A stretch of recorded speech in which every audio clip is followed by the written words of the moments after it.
Assalamualaikum warahmatullahi wabarakatuh. Saya Rafika Harti Madasari, mahasiswa Universitas Islam Riau, Fakultas Keguruan dan Ilmu Pendidikan. Di sini saya akan membahas 8 keterampilan dasar mengajar. Baiklah, ada 8 keterampilan dasar mengajar yang harus dan wajib diketahui bagi calon guru nantinya. Apa saja? Yang pertama, keterampilan bertanya. Bertanya adalah bahasa verbal untuk meminta respon siswa, baik berupa pengetahuan, pendapat, ataupun sekedar mengembalikan konsentrasi siswa yang terstruktur oleh berbagai kondisi selama KBM berlangsung. Dalam proses belajar mengajar, bertanya memainkan peranan penting sebab bertanya dapat menjadi stimulus yang efektif untuk mendorong kemampuan berpikir siswa.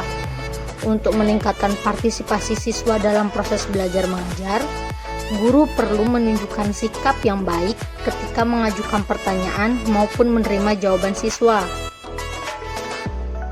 Kedua, keterampilan memberikan penguatan. Penguatan atau reinforcement adalah segala bentuk respon baik bersifat verbal maupun nonverbal yang merupakan bagian dari modifikasi tingkah laku guru terhadap tingkah laku siswa, bertujuan memberikan informasi atau umpan balik bagi si penerima atas perbuatannya sebagai suatu dorongan atau koreksi. Teknik pemberi penguatan ini yang bersifat verbal dapat dinyatakan melalui pujian, penghargaan, ataupun persetujuan. Sedangkan penguatan nonverbal dapat dinyatakan melalui gestur, mimik muka, penguatan dengan cara mendekati, penguatan dengan sentuhan, dan penguatan dengan kegiatan yang menyenangkan. Ketiga, keterampilan mengadakan variasi.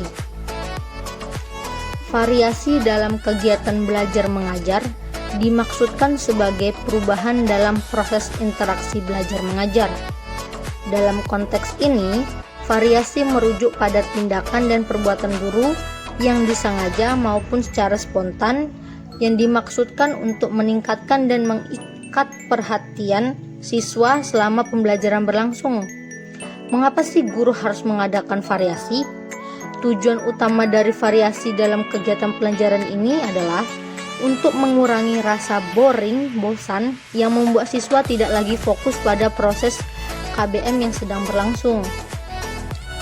Keempat, keterampilan menjelaskan. Menjelaskan adalah menyajikan informasi secara lisan dengan sistematika yang runut untuk menunjukkan adanya korelasi atau hubungan antara yang satu dengan yang lainnya. Menjelaskan dalam proses KBM bertujuan untuk membantu siswa memahami berbagai konsep, hukum, prosedur secara objektif, membimbing siswa memahami pertanyaan, meningkatkan keterlibatan siswa, memberi kesempatan pada siswa untuk menghayati proses penalaran, serta memperoleh feedback tentang pemahaman siswa. Jika seorang guru menguasai keterampilan menjelaskan, guru akan lebih mudah mengelola waktu dalam menyajikan materi sehingga menjadi lebih efektif memanage waktu. Kelima, keterampilan membuka dan menutup pelajaran. Membuka pelajaran. Yang dimaksud dengan membuka pelajaran atau set induction ialah usaha atau kegiatan yang dilakukan oleh guru dalam proses KBM untuk menciptakan prakondusi bagi siswa agar mental maupun perhatian terpusat pada apa yang akan dipelajari. Dan usaha tersebut diharapkan akan memberikan efek positif terhadap kegiatan belajar. Menutup pelajaran. Menutup pelajaran atau closure ialah kegiatan yang dilakukan oleh guru untuk mengakhiri proses KBM. Jangan akhiri pelajaran dengan tiba-tiba. Penutup harus dipertimbangkan dengan sebaik mungkin agar sesuai. Guru perlu merencanakan closing yang baik dan tidak tergesa-gesa. Jangan lupa sertakan pula doa. 6. Keterampilan membimbing diskusi kelompok kecil. Diskusi kelompok merupakan salah satu variasi kegiatan pembelajaran yang dapat digunakan dalam proses KBM. Dalam diskusi kelompok, siswa dalam tiap kelompok kecil dapat bertukar informasi dan pengalaman, melakukan pengambilan keputusan bersama, serta belajar melakukan pemecahan masalah atau problem solving. Dari diskusi kelompok merupakan strategi yang memungkinkan siswa menguasai suatu konsep atau memecahkan suatu masalah melalui satu proses yang memberikan kesempatan untuk berpikir, berinteraksi sosial, serta berlatih bersikap positif. Ketujuh, keterampilan mengelola kelas. Suasana belajar mengajar yang baik sangat menunjang efektivitas pencapaian tujuan pembelajaran. Jadi, sebagai seorang guru harus mampu menjadi manajer yang baik dalam sebuah proses KBM.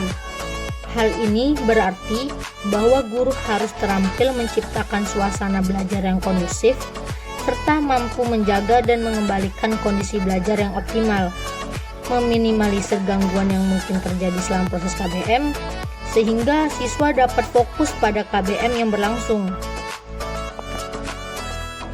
8. Keterampilan mengajar kelompok kecil dan perseorangan. Jumlah siswa dalam bentuk pengajaran berkisar 3-8 orang untuk setiap kelompok kecil dan 1 orang untuk perorangan. Terbatasnya jumlah siswa dalam pengajaran bentuk ini memungkinkan guru memberikan perhatian secara optimal terhadap setiap siswanya. Hubungan antara guru dan siswa pun menjadi lebih akrab. Demikian pula hubungan antar siswa. Dengan demikian, dapat dikatakan bahwa format mengajar seperti ini ditandai oleh adanya hubungan interpersonal yang lebih akrab dan sehat antar guru dengan siswanya. Adanya kesempatan bagi siswa untuk belajar sesuai dengan kemampuannya, minat, cara, dan kecepatannya. Adanya bantuan dari guru, adanya keterlibatan siswa dalam merancang kegiatan belajarnya, serta adanya kesempatan bagi guru untuk memainkan berbagai peran dalam kegiatan pembelajaran. Baiklah, sedikit penjelasan saya mengenai 8 keterampilan dasar mengajar yang wajib diketahui sebagai calon guru nantinya. Assalamualaikum warahmatullahi wabarakatuh.